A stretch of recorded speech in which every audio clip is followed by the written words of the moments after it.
you're watching The World 24/7 on the NDTV network. I'm Parmeshwar Bava. Here are the headlines we're tracking currently. US Secretary of State Antony Blinken is starting 3 days of talks with senior Chinese officials in Shanghai and Beijing, with US-China ties at a critical point over numerous global disputes. Columbia University cancelled in-person classes. Dozens of protesters were arrested at New York University and Yale, and the gates to Harvard Yard were closed to the public as some of the most prestigious US universities sought to diffuse campus tensions over Israel's war with Hamas. The UK Prime Minister has pledged to send arms worth $620 million to Ukraine. Meanwhile, the US Senate has given final approval to a $95 billion wartime aid package for Ukraine, Israel and Taiwan, with a bipartisan coalition that was eager to send the long-stall package to Biden's desk. America will always defend democracy.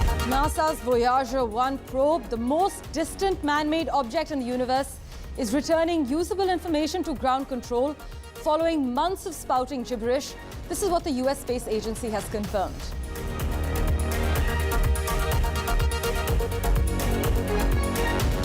Skies over southern Greece turned an orange hue as dust clouds blown across the Mediterranean Sea from North Africa engulfed the Acropolis and other landmarks.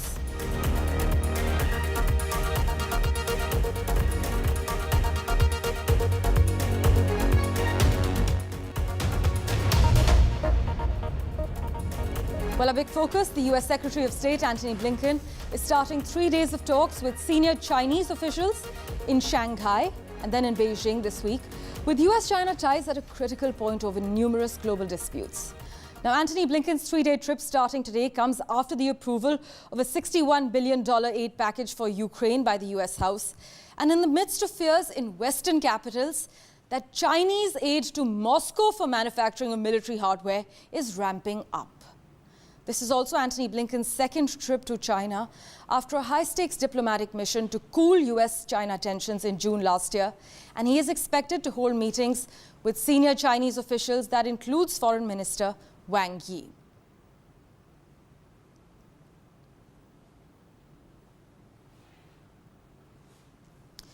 And joining us now, Laura Westbrook, live from Hong Kong. Thank you so much, Laura, for joining us on NDTV. You know, as Mr. Blinken heads to China, take us through the major divides he's going to try and bridge.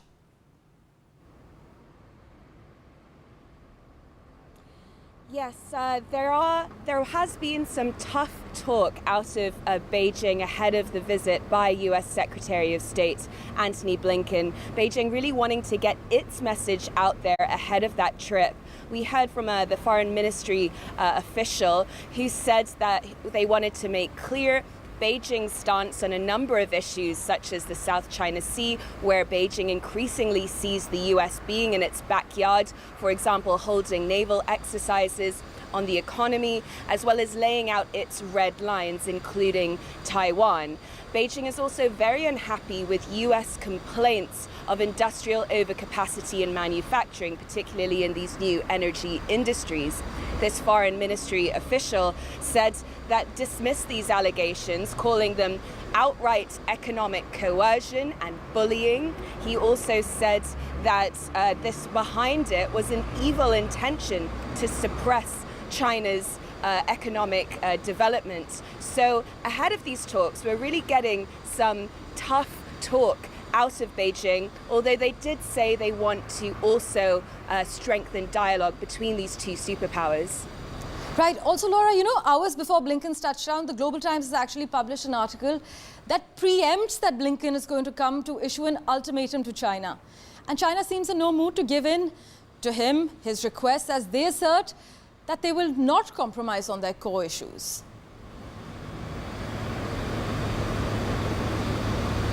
Yes, I mean, we've just had a tweet on social media by Antony Blinken saying that as he heads to Shanghai and Beijing this week, that they will face intensive face-to-face diplomacy, ongoing direct engagement is vital for making progress on issues that matter most to the American people and the world. So that's from Antony Blinken ahead of this trip.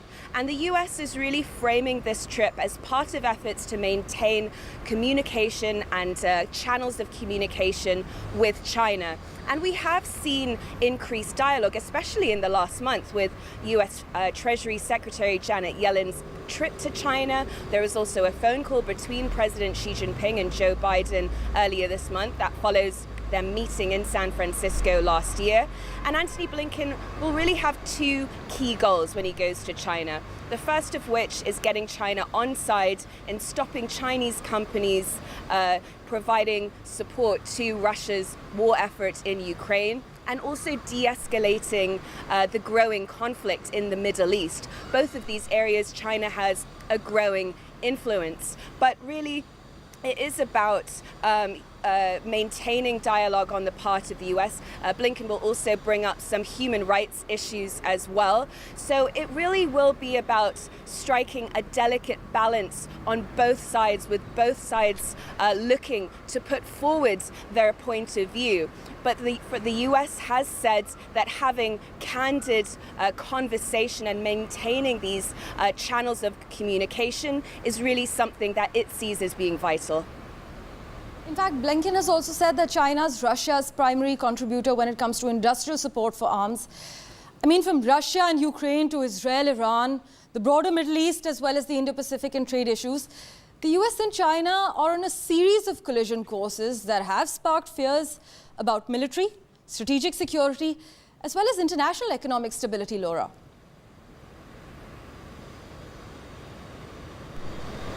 Yes, I mean, they are clearly divided on many issues, but I think from the US side, they will be trying to get China on side, particularly in influencing Russia when it comes to especially funding Chinese companies funding Russia's war efforts in Ukraine. I think the US will really be trying to bring China on side and hope that it uses its influence in that area with Russia, as well as in the growing conflict in the Middle East, where China also has a growing influence as well. Well, Laura Westbrook, thank you so much for joining us on NDTV. Really appreciate your insights into Blinken's touchdown in China. With that, let's turn our attention to the other big story we're tracking. What began last week when Columbia University students in the US refused to end their protest against Israel's war with Hamas had turned into a much larger movement as students across the United States set up encampments, occupied buildings, and ignored demands to leave. Protests have been bubbling for months but kicked into a higher gear after more than 100 pro-Palestinian demonstrators who had camped out on Columbia's Upper Manhattan campus were arrested. Now, dozens more protesters have been arrested at other campuses since, and many now face charges of trespassing or disorderly conduct. Take a look at the dramatic visuals playing out on your screens. With tensions at Columbia continuing to run high and some students afraid to set foot on the campus, officials said the Ivy League school will switch to hybrid learning for the rest of the semester, which will be finished by the end of next week. Now, as far as New York is concerned, at the New York University, police said 133 protesters were taken into custody late on Monday, and all had been released, with summons, though, to appear in court on disorderly conduct charges. Meanwhile, police arrested 60 protesters, including 47 students at Yale University, after they refused to leave an encampment on a plaza at the center of the Yale campus. Yale's president has said that protesters had declined an offer to end the demonstration and meet with trustees. After several warnings, school officials determined the situation was no longer safe, so police cleared the encampment and made arrests. As far as Harvard University in Massachusetts is concerned, they tried to stay a step ahead of protests by locking most gates into the famed Howard Yard and limiting access to those with school identification. In fact, the school has also posted signs that warn against setting up tents or tables on campus without permission.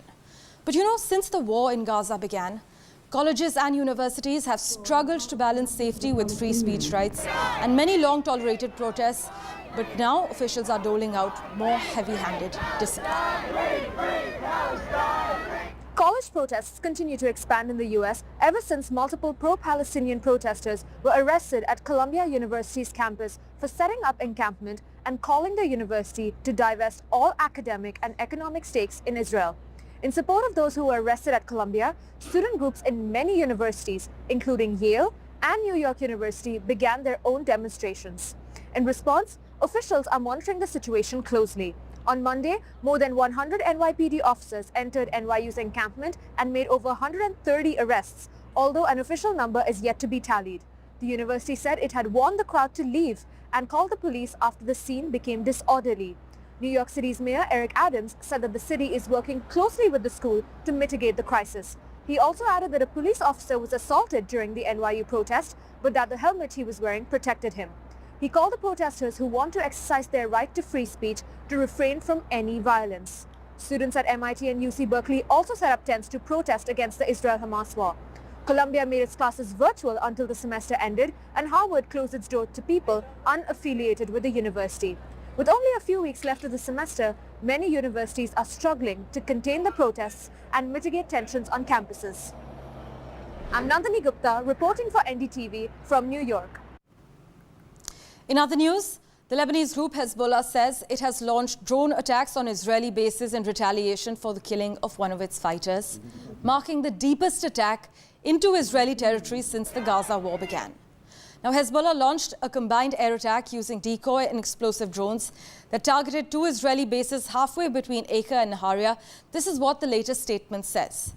The Iran-backed group said it acted in retaliation for an earlier Israeli attack killing one of its fighters. It published what appeared to be a satellite photo with the location of the attack symbolized by a flash with a red circle around it. But the Israeli military said it had no knowledge of any of its facilities being hit by Hezbollah, but had said earlier that it had intercepted two aerial targets off Israel's northern coast. Joining us for a quick update, my colleague Mohammad Ghazali from outside the Israeli embassy. Thank you so much, Ghazali, for joining us on the World 24/7. Now, the Hezbollah says that this is the deepest attack inside Israel since Israel's war with Hamas began. Is that accurate? Yeah, because these two cities you mentioned, city of Akko and Nahariya, is in the northern part of Israel, and it also shows that perhaps if the video footage has to be believed, what Hezbollah has released, that somewhere they have managed to penetrate the aerial defense system of Israel. That is why what they claim that they have hit the army Golan Brigade's headquarters or the offices there in both the cities, though Israel denies it, and this is another tactic of warfare, that whosoever is attacked, whether it's Iran, Israel, Hezbollah in Lebanon, they will all try to downplay it despite the footage or the visuals being there. But the latest in this entire escalation between Israel and Hezbollah is that both Israel and Lebanese Prime Minister have approached France, because France had been a previous colonizer in Lebanon. It has good relations with the Lebanese government, and both the parties, the Hezbollah in France, in Lebanon, and Israeli Prime Minister Mr. Netanyahu have approached France to be the mediator and to ensure that there is no sort of escalation on the northern border of Israel, because Israel is already facing a war with Iran. There are attacks from Yemen by Houthis. Then you are already fighting the Gaza war with Hamas. So Israel doesn't want to escalate or get entangled in a war from multiple fronts, and that is why after initial exchange of rockets between the two countries from Hezbollah in Lebanon and from Israel on its northern border, Israel is not interested to escalate it. Perhaps that is why both the parties are trying to show that they have inflicted maximum damage on their rival. As always, Ghazali, thank you so much for breaking down the details for us. Let's switch tracks now. The British Prime Minister arrived in Poland to meet Polish Prime Minister Donald Tusk and the Secretary General of the NATO Defence Alliance, and promised more money to support Ukraine. The UK will provide an additional £500 million to Kiev on top of the £2.5 billion allocated for this financial year. Rishi Sunak wants to emphasise the UK's role in defending Ukraine. The US Senate, meanwhile, passed $95 billion in war aid to Ukraine, Israel and Taiwan, bringing the bill to the brink of passage after months of delays and contentious internal debate over how involved the United States should be abroad. The vote to end a filibuster drew the support of 80 senators. 10 more than supported the bill when the Senate first passed it in February, virtually guaranteeing that the bill will soon reach the US President Biden's desk. And now I'm told that bill has now been passed. Ukraine is struggling against Russia 2 years after the war began. In a bid to counter Russia, the West is swooping in to rescue Ukraine amid ammunition shortages along the front line and more, after months of stalled foreign aid. In the latest, the UK pledged arms worth $620 million to Ukraine as Prime Minister Rishi Sunak visited Warsaw, meeting NATO leaders where he made the announcement. We will send Ukraine an additional £500 million, hitting £3 billion of support this year, and will provide them with the largest ever package of UK military equipment. This will include more than 400 vehicles, 4 million rounds of ammunition, 60 boats and offshore raiding craft, vital air defences, and long-range, precision-guided Storm Shadow missiles. Similarly, the US Senate also voted overwhelmingly to move ahead with $95 billion in war aid to Ukraine, Israel and Taiwan, bringing the four bills to the brink of passage. This aid package includes $61 billion foreign aid to Ukraine, including a $1 billion military aid package. Today, those in Congress who stand on the side of democracy are winning the day. To our friends in Ukraine, to our allies in NATO, to our allies in Israel, and to civilians around the world in need of help, help is on the way. After months of facing economic turmoil and military shortages in a 2-year-long war which has devastated the country, Ukrainian President Volodymyr Zelensky breathed a sigh of relief as several crucial foreign aid packages are finally on their way to Kyiv. Сьогодні є також вкрай потрібна хороша новина про військові пакети від партнерів. Є новий пакет від Великої Британії – $500 мільярда. Деталі ми обговорили з прем'єр-міністром Сунаком. І головне – вчасно поставити зброю в Україну. Ракети саме такі, які потрібні, бронетехніку, яку очікують на фронті, ППО, а також катери для захисту нашої економічної безпеки у Чорному морі. Дякую, Британії. As foreign aid to Ukraine starts to trickle in, Russia has threatened to step up strikes, specifically on depots for Western weapons.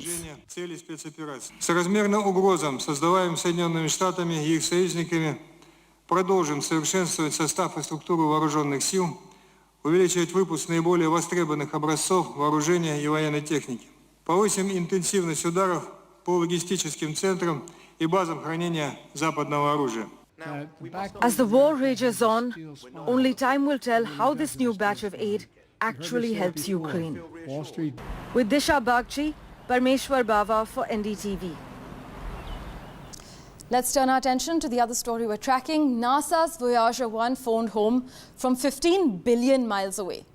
NASA's Voyager 1 probe, the most distant man-made object in the universe, is returning usable information to ground control following months of spouting gibberish. This is what the US Space Agency has announced. The spaceship stopped sending readable data back to Earth on the 14th of November last year, even though the controller could tell it was still receiving their commands. But in March, teams working at NASA's Jet Propulsion Laboratory discovered that a single malfunctioning chip was to blame and devised a clever coding fix that worked within the tight memory constraints of its 46-year-old computer system. But launched in 1977, Voyager 1 was mankind's first spacecraft to enter the interstellar medium in 2012 and is currently more than 15 billion miles from Earth. Messages sent from Earth take about 22.5 hours to reach the spacecraft.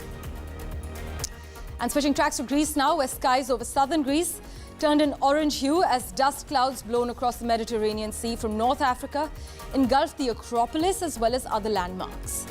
Now, strong southerly winds carried the dust from the Sahara Desert, giving the atmosphere of the Greek capital a Martian-like filter, as you just saw, in the last hours of daylight. The skies are predicted to clear as on Wednesday. This is because winds are expected to shift and move the dust with temperatures dipping. But the strong winds over the past few days have also fanned unseasonal early wildfires in Greece's south part. The news and updates continue in a moment. We're slipping into a very short break.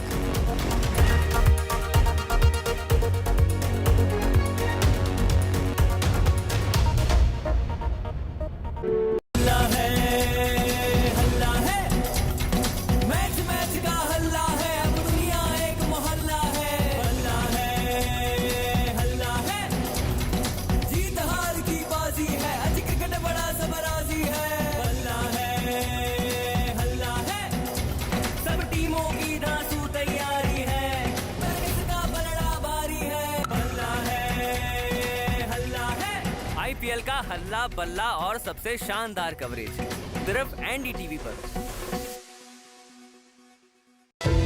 The 18th Lok Sabha elections. As always, NDTV has its ear to the ground. With the biggest pie of 80 seats, all eyes will be on Uttar Pradesh. Will the Troika ensure the Modi umbrella unites all? It is the first election in Naya Kashmir since the scrapping of Article 370. Will the same number of lotuses bloom in the desert, or can Gehlot lend a helping hand to India? With BJP having Max here with the only pillar standing of Chhindwara fall. Can Didi once again withstand the saffron tide? Will BJP stay strong in its northeast bastion? Jhadu ka jadoo or Modi magic? Can Congress gain lost ground in Punjab? Will Revanth Reddy be able to increase the Congress strength in Telangana this time? And in Andhra Pradesh, will the Jagannath be able to stop Chandrababu Naidu and Pawan Kalyan? Can BJP win back its only stronghold in the south? Or will it be a Congress consolidation? Can BJP make a dent in the Dravidian den?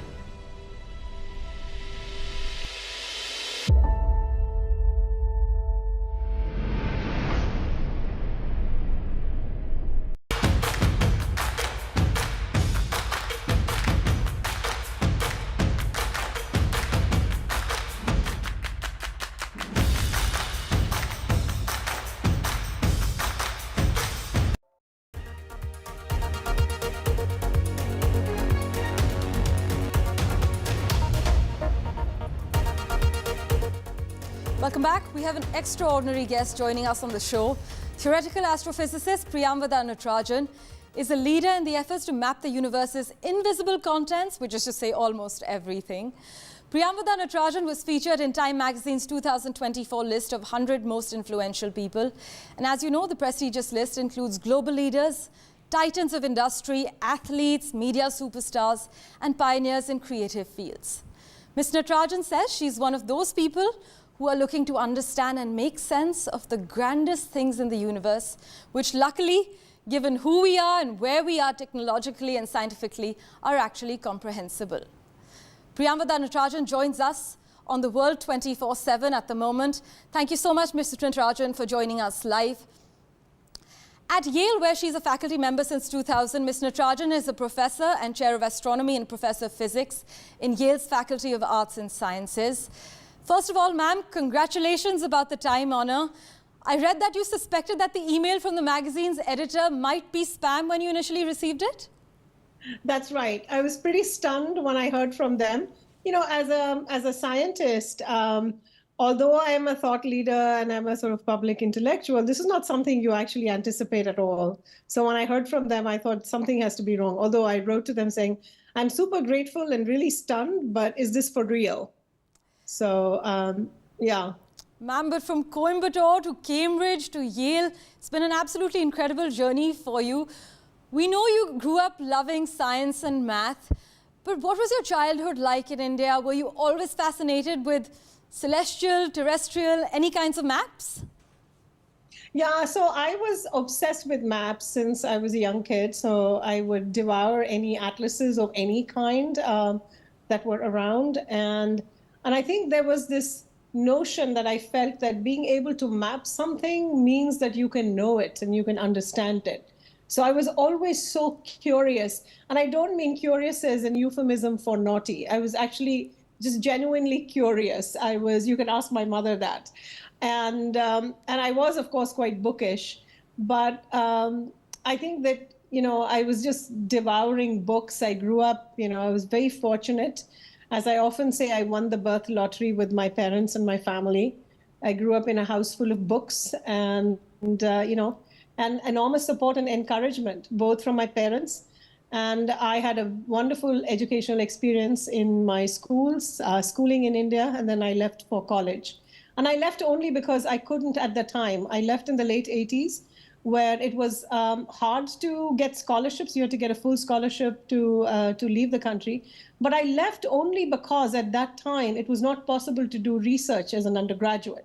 Right. And I was hooked on research already. As a high schooler, I had started doing research at the Nehru Planetarium in New Delhi.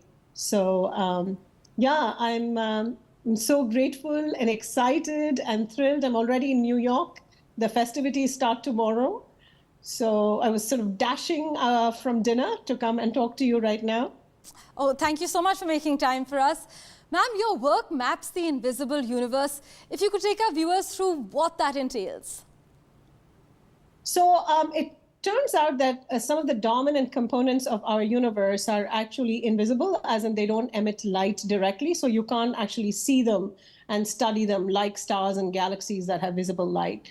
So these entities are dark matter, dark energy, and black holes. So you infer their presence indirectly from the gravitational effects that they actually exert around their vicinity. So for example, black holes, they are actually a region of space where the gravity is so intense that not even light can escape. But they impact the region around them. They affect the motions of stars that stray close by, for example. And we also know that every galaxy in our universe happens to host one of these supermassive black holes.